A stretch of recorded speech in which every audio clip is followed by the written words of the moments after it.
بسم الله الرحمن الرحيم رب اشرح لي صدري ويسر لي أمري واحلل عقدة من لساني يفقه قولي.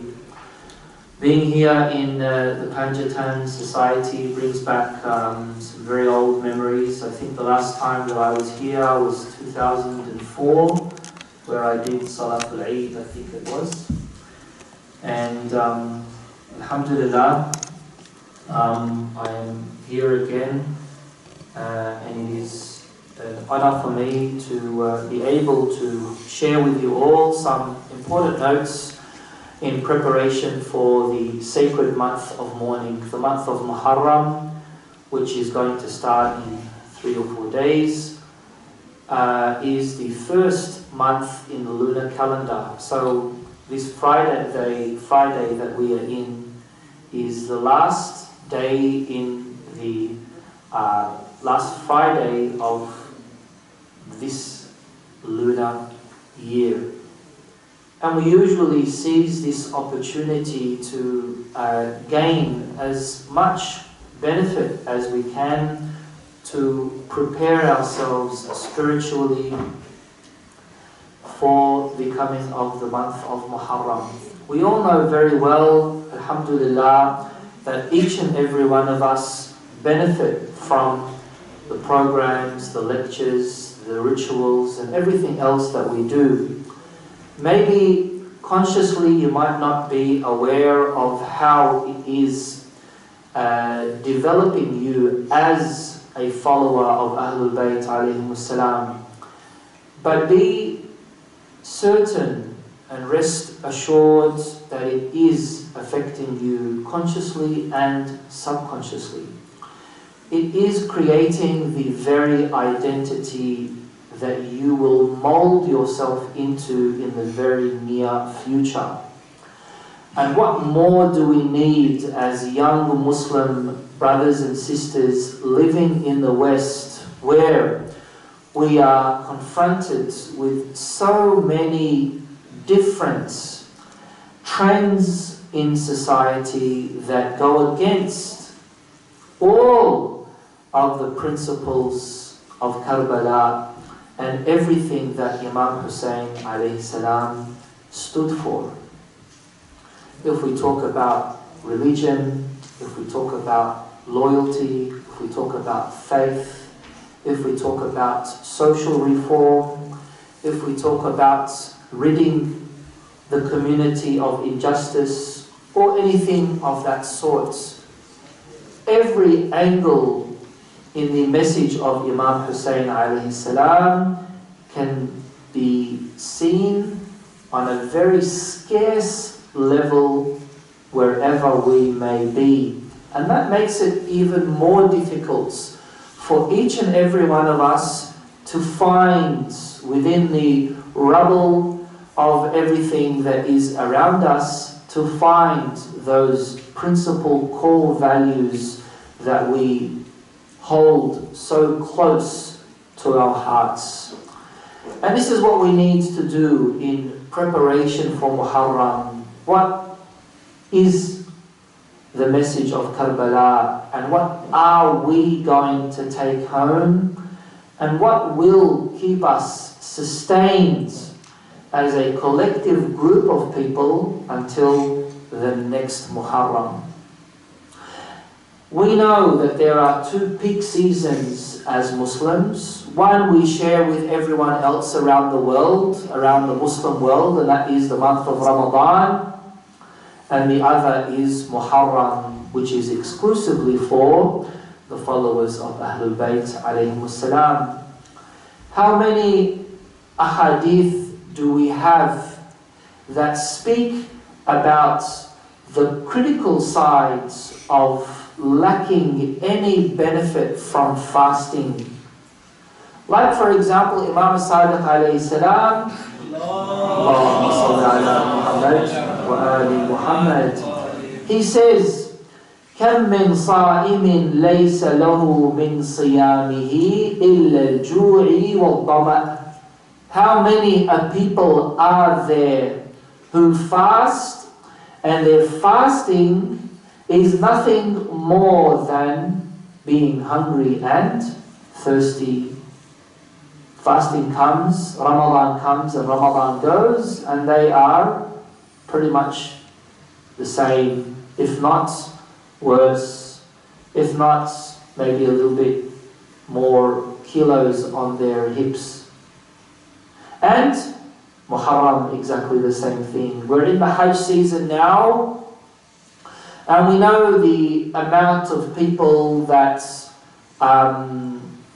travel to Hajj pilgrimage. May Allah subhanahu wa ta'ala grant you all the wonderful experience of visiting the house of Allah and setting eyes on the Holy Kaaba, inshallah. But at the same time, we can see that there are so many people that are going there and coming back and absolutely no benefits. That's why someone in the presence of Imam Zaid Al-Abidin alayhi salam, he said, MashaAllah, look at this great number of people circumambulating around the Kaaba. And Imam As-Sajjad alayhi salam removed the material hijab, the material veil from this person's eyes, and all he saw was Taronga Zoo, bunch of animals circling around the Kaaba, only rare amounts of human beings. And then Imam As-Sajjad alayhi salam, he said, Ma akfaru dhajij wa aqallul hajij.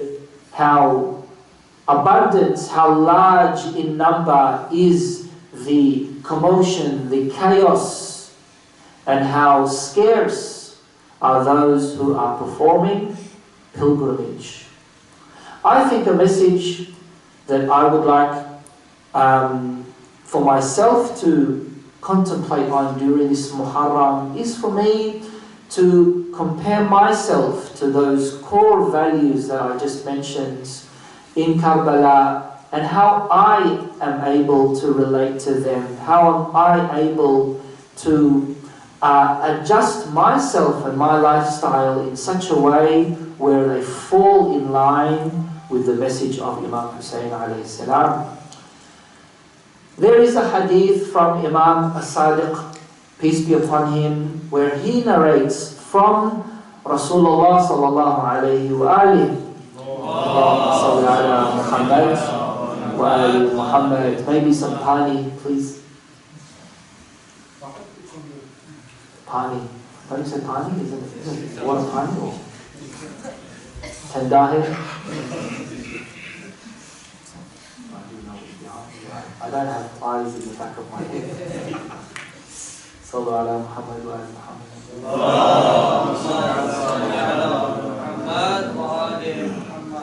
Imam As-Sadiq alayhi salam, he said, well, you wanted to bring me a third cup, I already have 2 cups here, or was that for you? He said, نظر النبي إلى صلى الله عليه وآله إلى الحسين بن علي عليهما السلام. Rasulullah looked at Imam Hussein وهو مقبل, while Imam Hussein was walking towards the Holy Prophets. فأجلسه في حجره, and the Prophet sat Imam Hussein on his lap. وقال, and then the Prophet said, إن لقتل الحسين, surely for the killing of Hussein, حرارة, there will be a intense heat, a burning heat, حرارة في قلوب المؤمنين, in the hearts of the believers, لا تبرد أبدا, that will never cool down, that will never extinguish. Some people ask, when will we stop this ritual of mourning for Imam Hussein? In Muharram we remember Imam Hussein. In Safar we remember Imam Hussein. On Arba'een we remember Imam Hussein. Laylatul Qadr we remember Imam Hussein. Yawm Arafah we remember Imam Hussein. Eid al-Fitr or Eid al-Adha, we remember Imam Hussein. Eid al-Ghadir, we remember Imam Hussein. On a happy occasion, we remember Imam Hussein. On a sad occasion, we remember Imam Hussein. On a very holy occasion, we remember Imam Hussein. When's this going to stop? It's never going to stop. Rasulullah here, he is saying that there is a burning heat in the hearts. That's number one, heat. In the hearts of the believers. Number two, that will never extinguish, that will never go away, it will never fade away, it will never cool away. Why? Because of what Imam Hussein alayhi salam represents, this flaring heat that is fueled by the love and devotion to our master Imam Hussein alayhi salam, did not come out of nowhere. All of this is deeply rooted in our ideology that we have been able to extract from the teachings of Rasulullah sallallahu alayhi wa alihi. And that intense heat that we're talking about, that harara, is not only directed at our devotion for Imam Hussein alayhi salam that represented absolute haqq, it's also directed against the absolute batil that stood against Imam Hussein alayhi salam. So, you want to stand with Imam Hussein, you keep that heat. You want to stand against those who oppressed Imam Hussein, you need to keep that heat. And that heat can never go away, because when that goes away, then you no longer are able to distinguish between haqq and batil. Not possible anymore. Now, when we talk about this harara or this heat, and we say that it is enough for a person to sympathize with the cause of Imam Hussein. Does anyone accept that? I wouldn't. Sympathizing with Imam Hussein being wronged is not the message that I can receive from Karbala. Why? Because even the likes of Umar ibn Sa'd on the day of Ashura was crying in sympathy for Imam Hussein. So he had that, if we can say harara, that jaraqeh, which is what they say in Farsi, that heat in his heart, where he felt that emotional attraction towards the grandson of Rasulullah. And that's why there are some hadiths that say قُلُوبُهُمْ مَعَكْ وَسُيُوفُهُمْ عَلَيْكَ. Their hearts are with you, but their swords are against you. You know, that level of double standard hypocrisy that existed in the larger army of Yazid, which is why it brought them down. It's because they weren't able to see between the black and the white, the goods and the bad, the haqq and the batil. And we have many of those type of people around us as well. For whatever kind of traumatic life they might have had, they're not able to easily define what is good and what is bad, what is right and what is wrong. That's why you always, each and every one of us, always need to thank Allah subhanahu wa ta'ala that we have been guided to this path, that we have an honorable life, that we come from a good background, good family, good parents, good this, good that. Everyone has problems, everyone has issues here and there. But for you to be able to define between what's right and what's wrong, some people don't have that ability, don't have that skill. And we can learn this from Imam Hussein alayhi salam. This person, Umar ibn Asad, does anyone know who Umar ibn Asad was? What was he? What was he?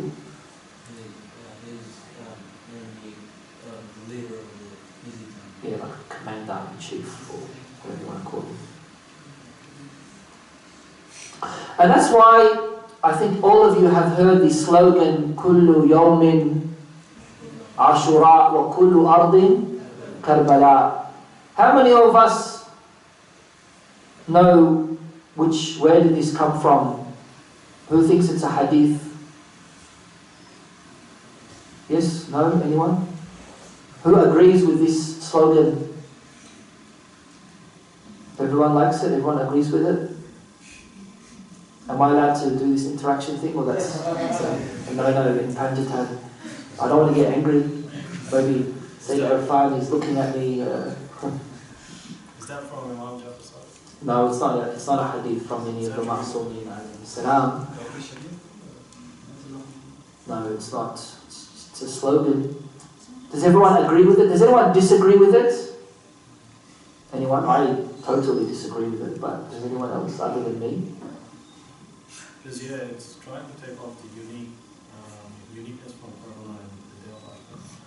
So, looking at it very innocently, I would say that, okay, that's fine. We all know Kullu Yawm al-Ashura, Kullu Ardin Karbala. We usually have matam over such a slogan. And it's a occurring kind of phrase that is used. Looking at it innocently, that's absolutely fine. But when we look at the ahadith from Ahlul Bayt alayhim salam, they speak about the uniqueness of the land of Karbala, first of all, which is obvious, all of us agree with. They also say, La yawm ka yawmuka ya Aba Abdullah. Has anyone heard that hadith before? There is no day similar to your day, ya Aba Abdullah. So the day of Imam Hussein alayhi salam, the day of Ashura, as the brother said, and the land of Karbala is not only unique in itself, but it is irreplaceable by any other land or any other events. And that's why when we do use such a phrase, we compare ourselves with that event, which is a good thing, but we also make the clear-cut distinction between what we're going to do, what we're doing, and what happened to Imam Hussein. And that's why, for example, Imam Hussein alayhi salam has this famous hadith, Shi'ati mahma sharibtum adba ma'in fadhkuruni aw sami'tum biqatilin Fandibuni, Shia, whenever you think of thirst of water, then remember me. Or whenever you hear of someone being tragically slain, then do mourning recitation of me. That's why the custom is, for us, the followers of Ahlul Bayt alayhim salam, anyone whose family member passes away or anything else, the first thing that we all usually do is remember Imam Hussein, and we say this person was like this, but let's have a look at Imam Hussein alayhi salam and what happened to Imam Hussein. So Imam Hussein and the uniqueness of Imam Hussein is incomparable, even with any of the other ma'sumin. We don't have a arba'in for Rasulullah sallallahu alayhi wa alayhi. We only have his day of his martyrdom only, nothing more, nothing less. You don't have ziyarah to Rasulullah on Laylatul Qadr, on Eid day, on this day, on that day. You don't have that. Imam Ali alayhi salam, Sayyidah Fatimah Zahra alayhi salam, Imam Hassan al-Mujtaba alayhi salam, all of them, without doubt, we all believe are better than Imam Hussein, right? But they don't carry that heat, that intense heat that we have in our hearts, the way we do towards Imam Hussein alayhi salam. Sallallahu ala Muhammad wa ala Muhammad.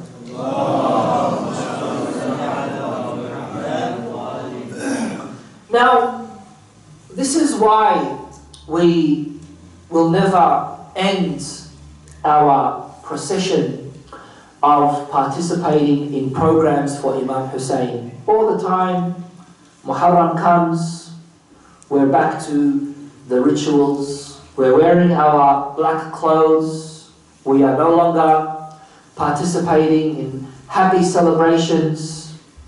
We are making sure that we put enough devotion and dedication to understand the message of Karbala, and at the same time we know very well that the Imams have given us the instruction of making sure that we emphasize and we put all of our efforts in Karbala and Ashura and Imam Hussein, because that's how Islam stayed alive.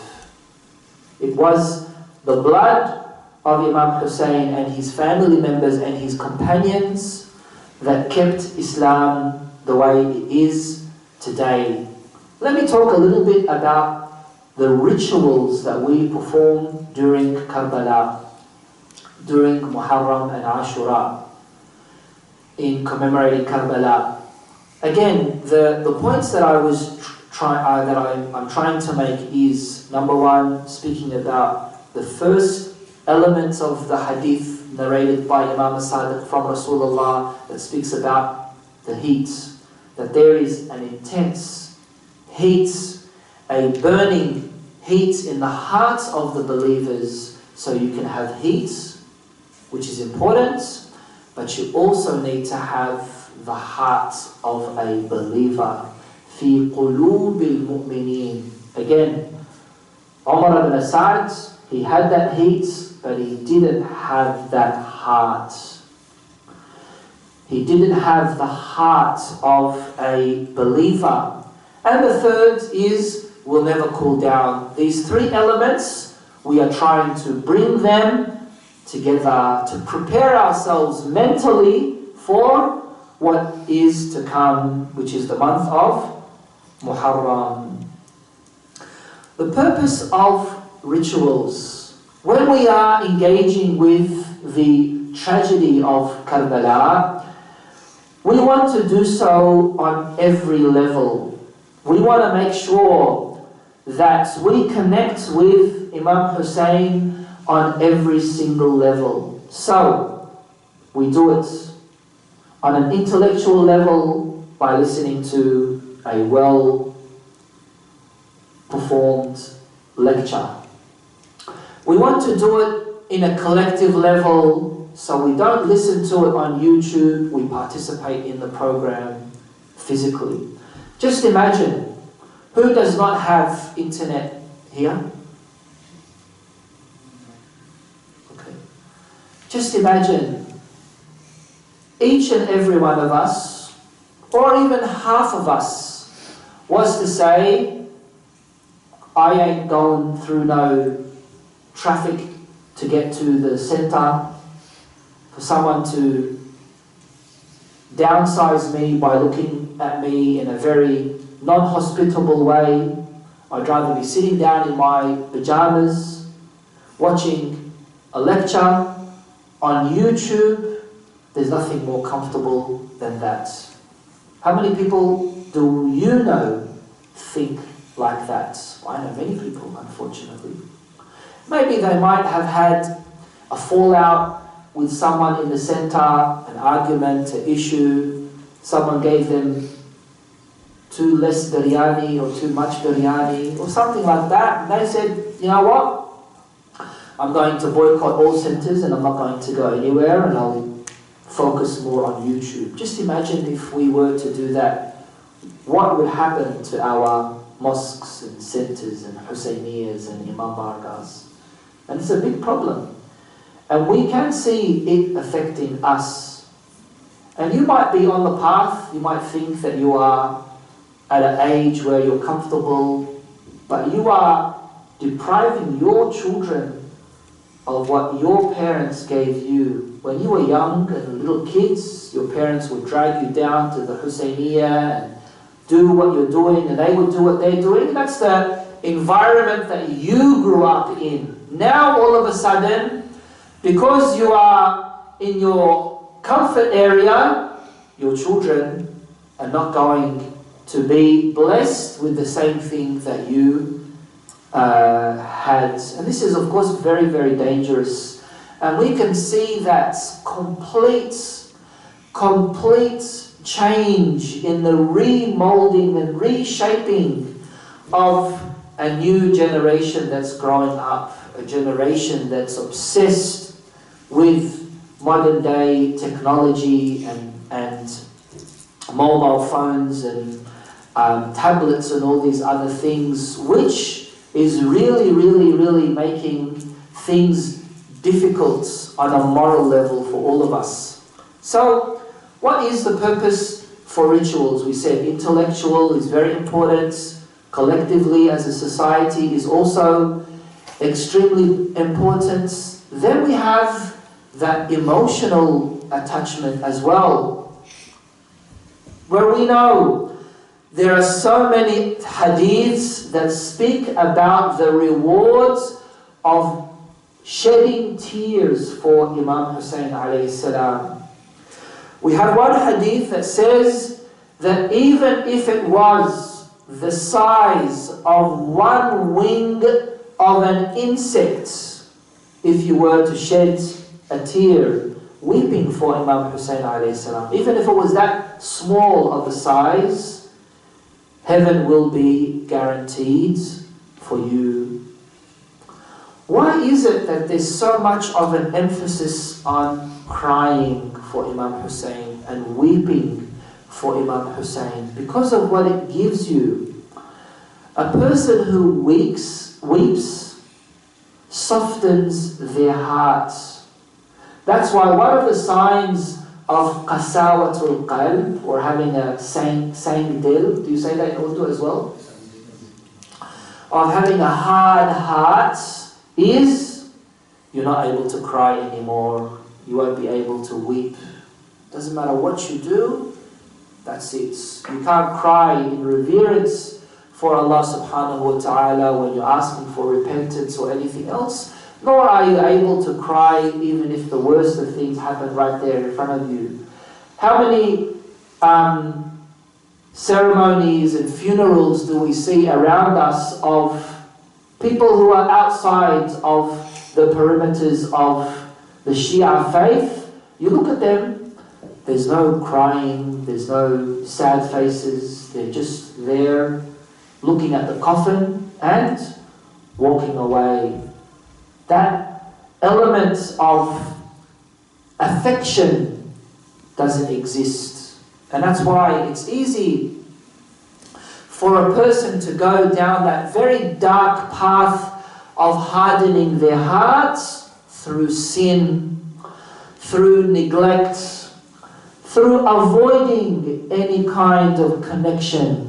When you make that emotional connection, you are also automatically going to sympathize not only with the message, but also the cause. And that's why we weep and cry for Imam Hussein alayhi salam. Sallallahu ala Muhammad wa ali Muhammad.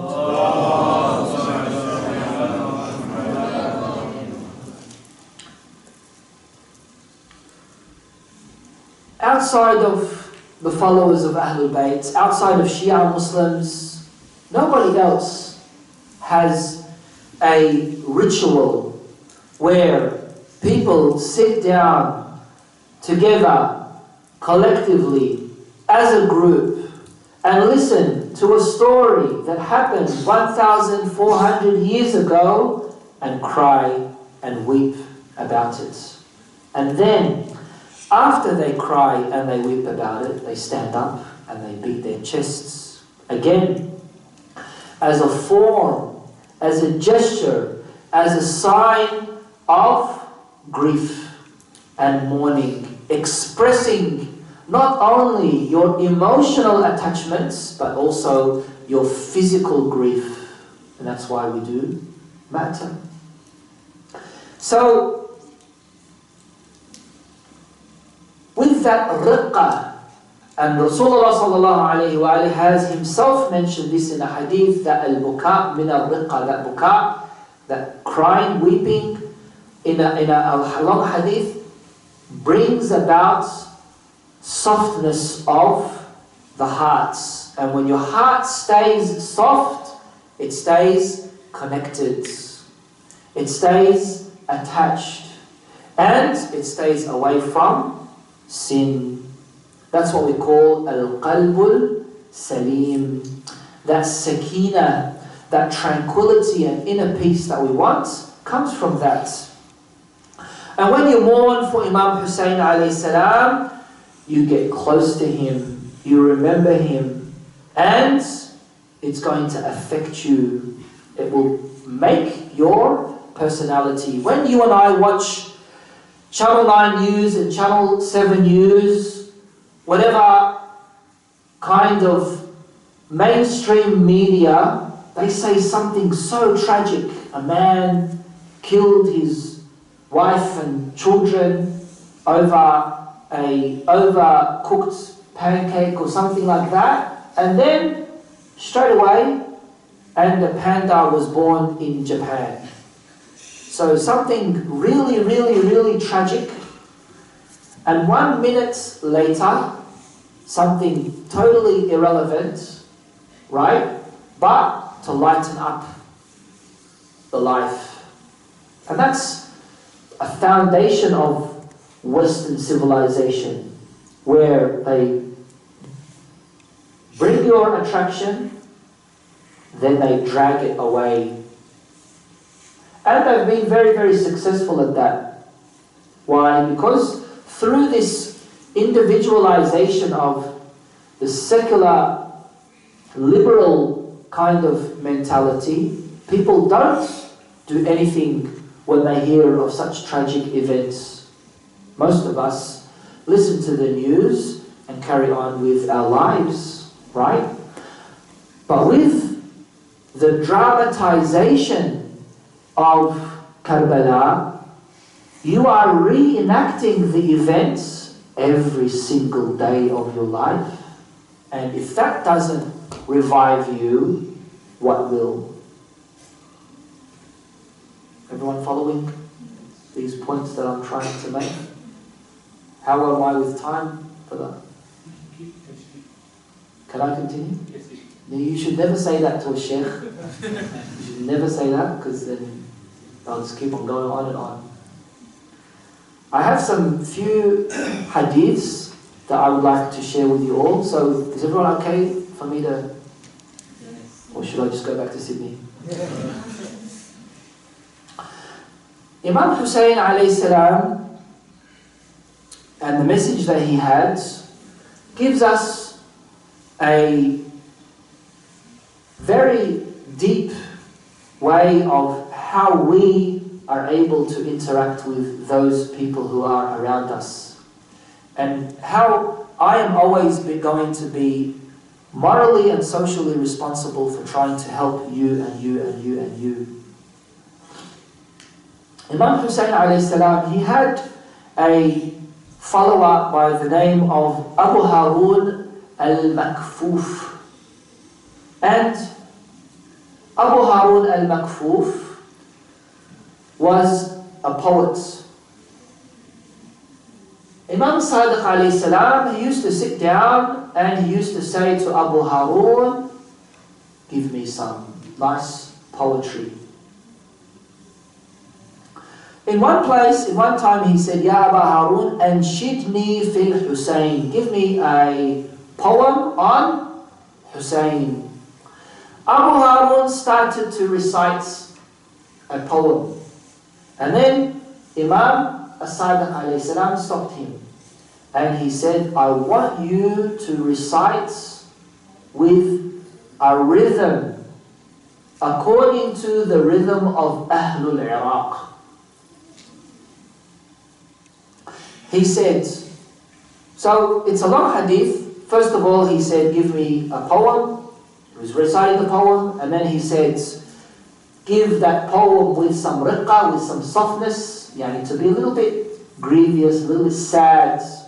Then he changed the rhythm, and then he said, Imam As-Sadiq alayhi salam, he said, after crying and weeping, he said, I want you to give me something that would be according to the rhythm of Ahlul Iraq. Now, as we know, when it comes to reciting of majalis and things like that, there are different, what they call, tones or tones. You have this kind of rhythm, you have that kind of rhythm, and each culture, each city, each village has their own method of how they dramatize the tragedy of Karbala to bring people's attention, so you're able to shed those tears. And that's the wonder of the rituals of Karbala. Again, compare yourselves to anyone else in the world. Even those who claim to love Imam Hussein alayhi salam, they don't have that connection. Not with the Imam, not even with Rasulullah sallallahu alayhi wa alihi. But you do, and be grateful for that. Always thank Allah subhanahu wa ta'ala for what you have. And all of these things are for a purpose. So, now, from the heat and the heart of a believer, never extinguishing, we're carrying on to rituals, simple rituals that you might think don't have an effect but are extremely effective, and that is weeping. Other rituals like beating of the chest. What else do we usually do? Something that a lot of other people come for. Yes, thank you. Do you call it tabarruk or niyaz? What do you call it? Both? Now, what's this ritual of foods? Is it just to shut people's stomachs up? Or does it have a basis? What do you think? Well, we know as Muslims that it is very mustahab to feed people. That's why when non-Muslims go to the canteen or the restaurant, right? Michael pays for his bill, and then who else is there? John pays for his. But when Muhammad and Ali go, they have a punch-up. I'm going to pay for your bill. No, I'm going to pay for yours. No, I'm going to pay for your bill. No, I'm going to pay for your bills. And then the person there is saying, just someone pay, just leave. Is that what usually happens? Each person wants to pay for the other person's foods. Isn't that what usually happens? This is a Islamic custom. And this is a very honorable thing to do, because feeding or al-it'am is the best form of sadaqah. Now sadaqah, right, doesn't necessarily need to be to an extreme, given to an extremely poor person. You can give anyone sadaqah. Mustahab sadaqah, of course. Imam Al-Kazim alayhi salam has said, "Min mujibat al-maghfirah it'am al-ta'am." One of the ways of receiving forgiveness from God is by feeding other people. So, one of the first events that occurred as far as feeding is concerned is when Ja'far al-Tayyar was martyred. Does anyone know who Ja'far al-Tayyar was? The brother of Imam Ali? Are you sure? What happened to him? He migrated to Abyssinia. Yeah. Before the Prophet migrated to Medina. Okay, and then? And he And then? That's right. And what did they call him?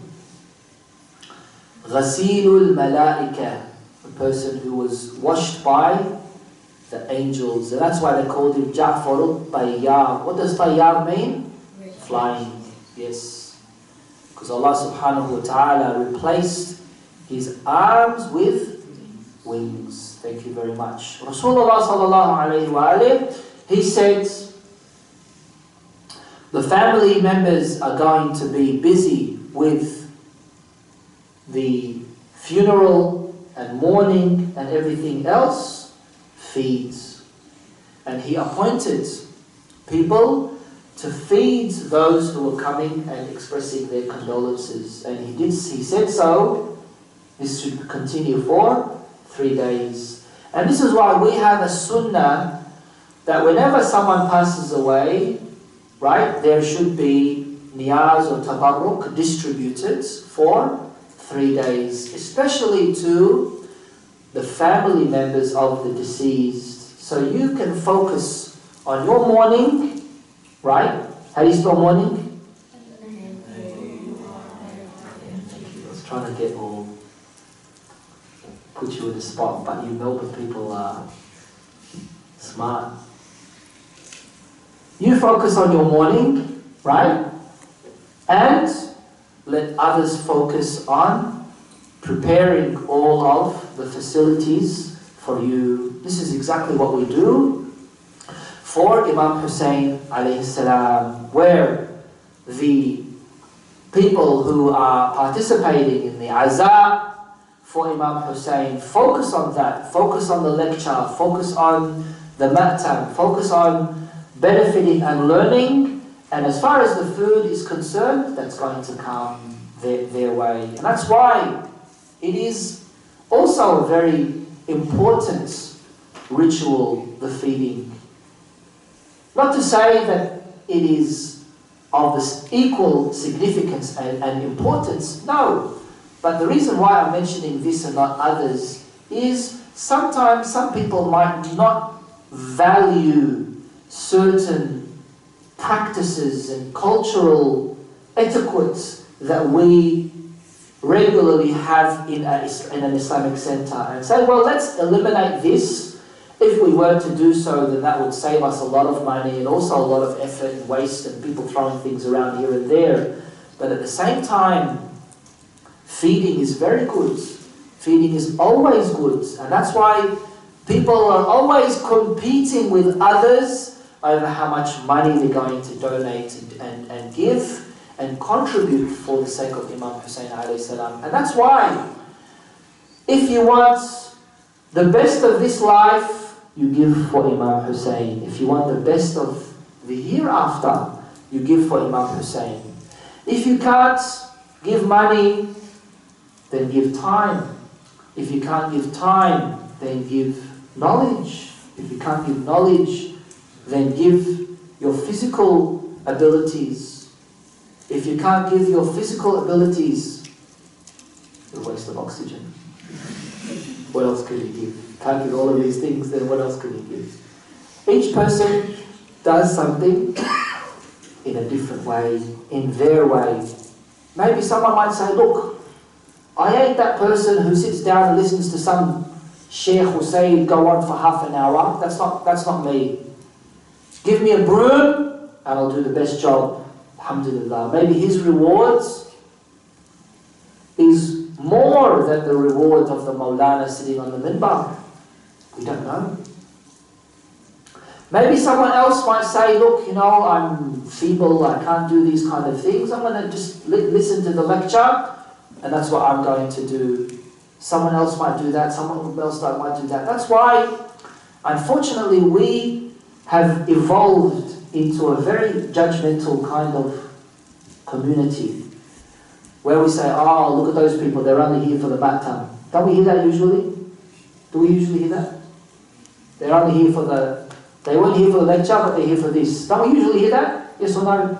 Yes. Right? That's wrong. Yes, he's chosen not to participate in the lecture, but that's probably not his cup of tea. It should be his cup of tea, It should be his cup of tea. It should be his priority. But maybe that's his mental capacity, you know. What's allowing him to cling onto the message of Imam Hussein is the matam, is the cooking, is the security, the brooming, the this, the that. Give them that portion of what they want and treat each and every one equally. That's why Imam Sadiq alayhi salam, in a very famous hadith, he said, Allahumma salli ala Muhammad. He said that very dirt that is on your faces is more valuable than anything else. Saying this to the Zuwar of Imam Hussein alayhi salam. And all of these other things we can see evolved again from Ja'far al-Tayyar and that sunnah of feeding. Imam Zaid al-Abidin, we have a hadith from Imam al-Sajjad who would cook himself to allow the Alawiyat, the Zainabiyat, the women to mourn. So Imam al-Sajjad would cook, they would do their azar. And so on and so forth, many other examples that we can give. No one's blind. Sometimes we can't turn a blind eye. We can't say, unfortunately, there's waste that's happening, and there is extravagance, and there is too much variety and complaining, and there are too much food eaten here and there, dirt everywhere around the streets, expenses, so on and so forth. Yes, we know about these things, but there are problems in any kind of situation. It all comes down to not only the management of a particular center, but also your responsibility.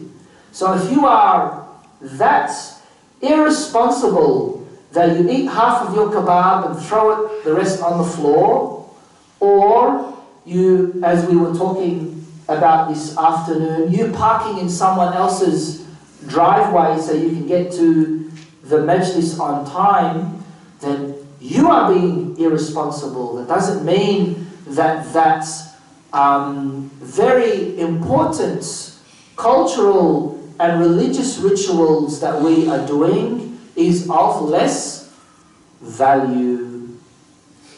These are just some of the important points that are necessary for us to digest and develop in preparation for the coming of Muharram. Each and every one of us needs to think collectively, but also act individually.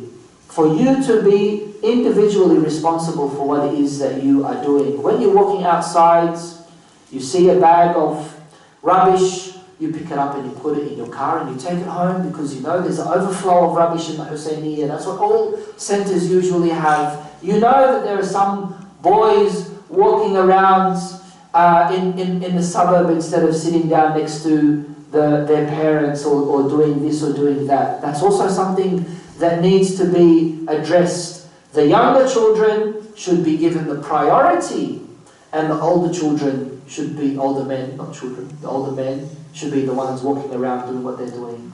Because that's the generation that we really need to preserve. My condolences in advance to you all on the coming of Muharram al-Haram. May Allah subhanahu wa ta'ala grant us the opportunity of gaining an inner insights of greater depth into the message of Imam Hussein alayhi salam, and also for us to be given the tawfiq of doing ziyarah of Imam Hussein in this dunya and to receive his shafa'ah in the akhirah. Wa akhiru da'wana alhamdulillahi rabbil alameen.